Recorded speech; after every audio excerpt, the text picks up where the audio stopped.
Hello, my name is Dmitry Gishpling Chernov. I'm an opera singer, a vocal coach, and the founder of VocalTips project.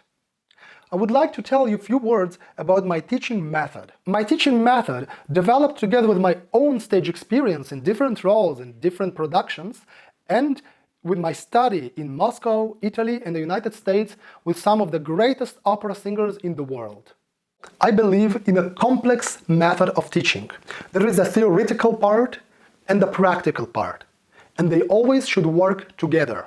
I believe that any process that happens in the body with the voice, or any exercise that you're doing, should be clearly explained. You should know exactly why are you doing it, what is the target, how you should do it, what it works on, and what's happening in the body and physically with your vocal cords and your system when you're doing correctly this exercise. First thing, and the most important, is the right feeling, achievement that you get working with the teacher in the singing lesson. And the exercise is just the practical way to repeat it and to make it natural for you.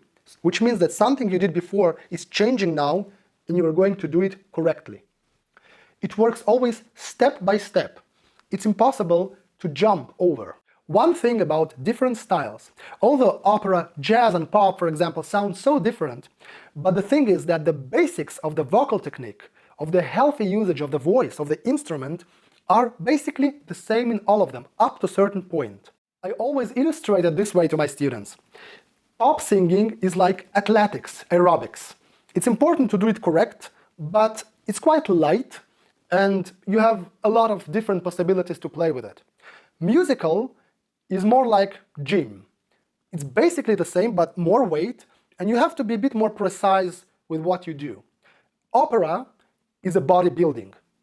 It's the same, but it's a usage of the maximum of your physical ability, the maximum of your voice production, because we sing without microphones. And here you have to be very precise, because like with the weight in bodybuilding, here if you go wrong, it's really dangerous for your health, for your voice. You can damage it.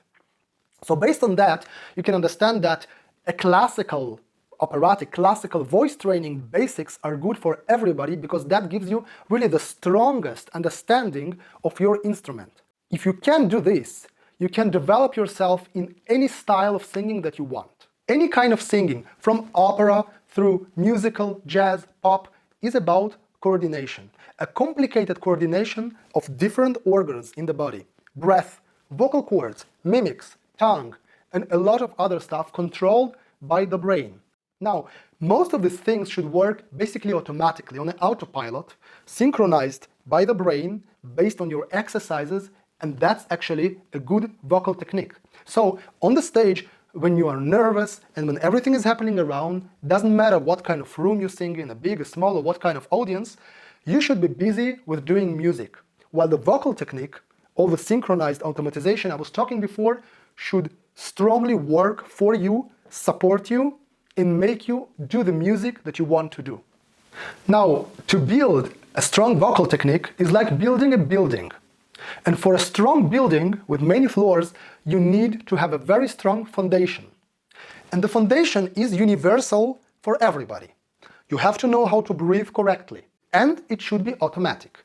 The larynx position, a usage of the air pressure between the lungs supported by the diaphragm and the vocal cords. And this is the foundation of the building that, if you really make it correctly, allows you to build more and more floors, which means go through the passaggio, sing high notes, sing low notes, change the color, different volume, and basically play with your voice the way you want, while this strong foundation is going to hold your building and will not let you make mistakes. Think about obvious things. You have to sing freely, you have to feel comfortable, etc. But how to do it? You see, there is no magical exercise, like many people believe, that can somehow make changes in your singing. There is only one solution: strong vocal technique. But what does it mean? It means that every lesson you have to achieve some goal, some correct feeling, that is actually a correct work of the muscles synchronized by the brain, and then to get from your teacher the right exercises for you, to make it natural for you, to repeat it again and again until your brain subconsciously knows that's the way to do it and not any other way. Something that one of my first teachers, Giuseppe Pastorello in Italy, told me and I would like to forward it for you. It's a simple structure. Every lesson we should feel development.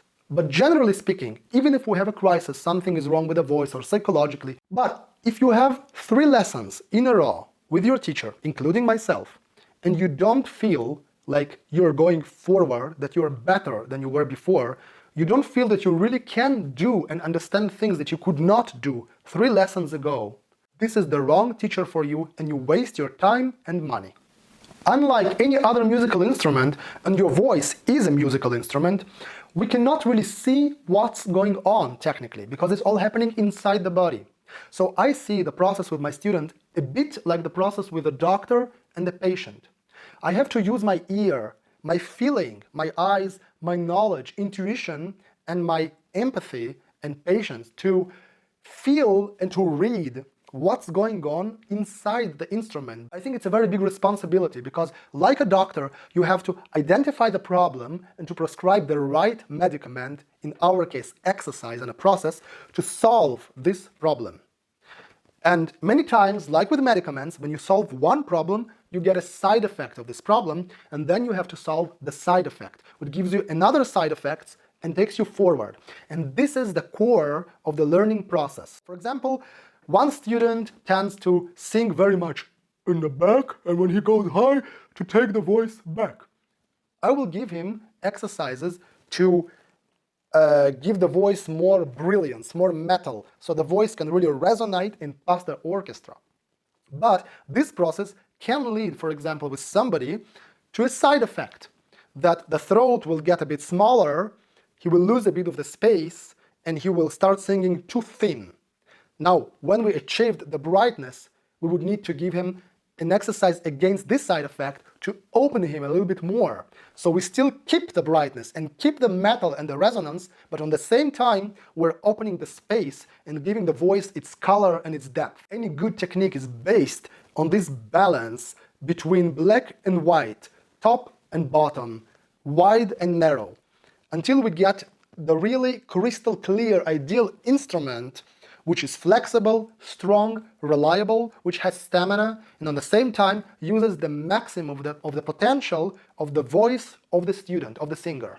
That's why I don't believe in this kind of amorphic exercise that should miraculously bring you to some kind of achievement. And the problem is that even when this thing works with some teachers, you will not have any idea of what you're doing, which means that if in the middle of your process, rehearsals or performance on the stage or in the studio, something goes wrong, you will be lost because you will have no idea what happened. You did it yesterday and it worked, and you're doing the same thing today and it just doesn't work. That's why a good vocal technique is not only the right feeling of how to do it, but it's also the knowledge, the connection between what you feel and what you know about your instrument. Then you not only know what you do, but you know how you do it. And if something goes wrong, you can always find a solution and correct yourself. Now, as I said before, the foundation is the same for everybody. But once we made the foundation, every body, every voice is individual. And that's the second step in my method of the vocal teaching. Because after the foundation is strong, breath and all these things, you need to make a switch and to have an extremely individual approach to every student.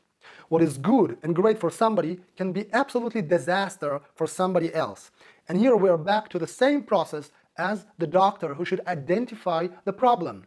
This person needs this solution and this person needs the opposite solution.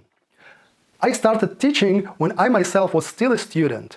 And among my students I have beginners and I have professional opera singers, soloists, I have pop singers and I have musical singers.